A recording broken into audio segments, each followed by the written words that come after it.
Shalom Bapak Ibu Saudara sekalian, sidang jemaat yang diberkati oleh Tuhan. Bagaimana kabarnya? Semoga semuanya sehat dan dilindungi oleh Tuhan. Sebelum kita mendengar firman Tuhan, mari kita berdoa. Tuhan Yesus, kami mohon melewat Roh-Mu yang kudus, mengurapi, memberkati firman-Mu, dan menjamah setiap kami yang mendengarkannya, supaya firman-Mu hidup, bertumbuh dan berbuah di hati kami. Di dalam nama Yesus kami berdoa. Bapak Ibu Saudara sekalian, pada bulan Juni dan Juli ini, Gereja Karismatik City Church membahas mengenai kitab Kisah Para Rasul yang difokuskan kepada gereja. Nah, pada minggu kedua di bulan Juni ini, kita membahas satu topik atau judul Petrus menyembuhkan orang lumpuh.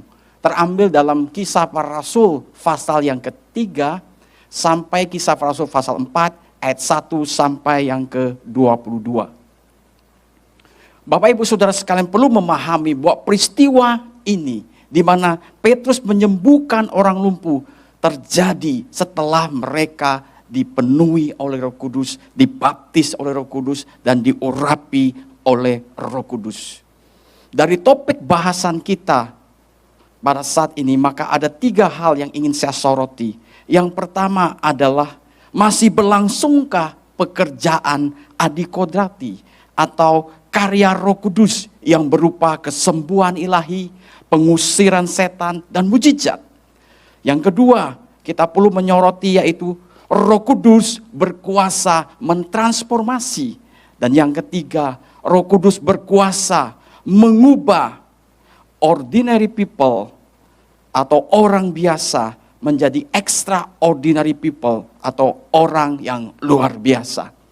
Bahasan yang pertama yaitu masih berlangsungkah pekerjaan adikodrati oleh Roh Kudus yang berupa kesembuhan ilahi, pengusiran setan, dan mujizat. Mengapa pertanyaan ini penting? Karena kalau kita bisa menjawab pertanyaan ini dengan baik, maka itu akan memantapkan kita, meyakinkan kita untuk berharap kepada perkara-perkara yang besar, yang bersifat perkara adikodrati yang dari Tuhan. Dan bagi kita yang ragu-ragu, kiranya melalui pembahasan firman Tuhan menjadi semakin mantap.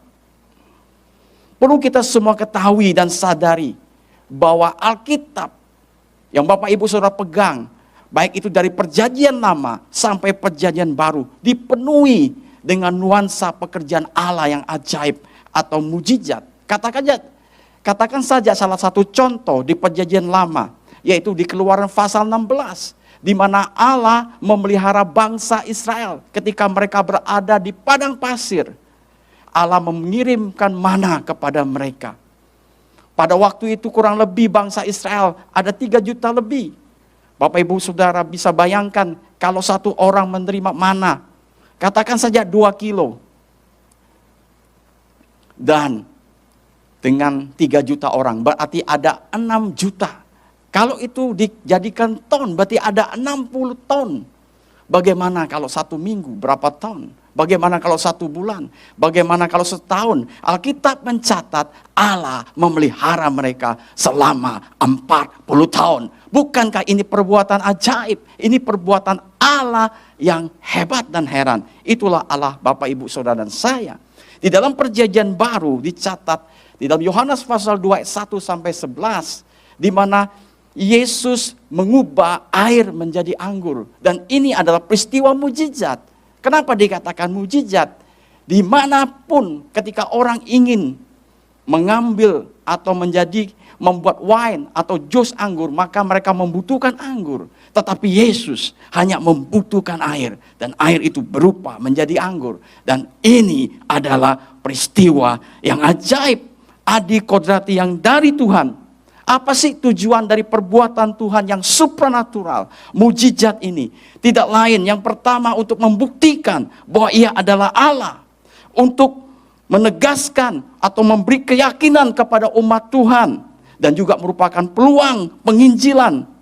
Dan salah satu wujud daripada belas kasihan Tuhan kepada manusia.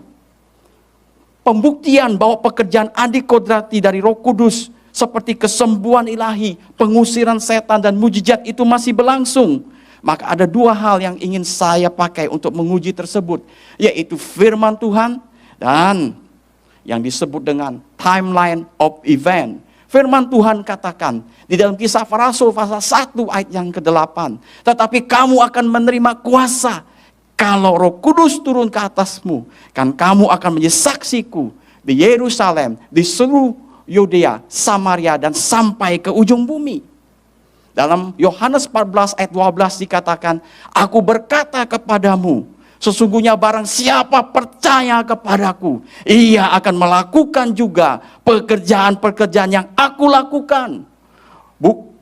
Bahkan pekerjaan yang lebih besar, sebab aku pergi kepada Bapa. Ibrani pasal 13 8 dikatakan, Yesus Kristus tetap sama, baik kemarin maupun hari ini dan sampai selama-lamanya. Nah, sekarang kita uji dengan timeline of event. Perlu kita pahami bahwa peristiwa atau zaman rasul-rasul itu berlangsung cuma 70 tahun. Yaitu dari 100 Masehi sampai tahun 30. Tapi pertanyaannya adalah apakah pekerjaan daripada mujizat, kesembuhan ilahi, pengusiran setan itu berhenti? Maka kita lihat waktu yang dikatakan oleh seorang bapak gereja bernama Agustin di tahun 354 sampai 430, ia mengakui adanya tanda dan mujizat.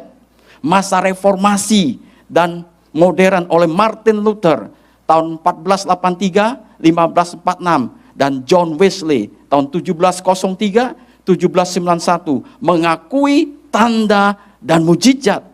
Dan peristiwa revival di Azusa Street oleh William Seymour dan Charles Parham tahun 1906.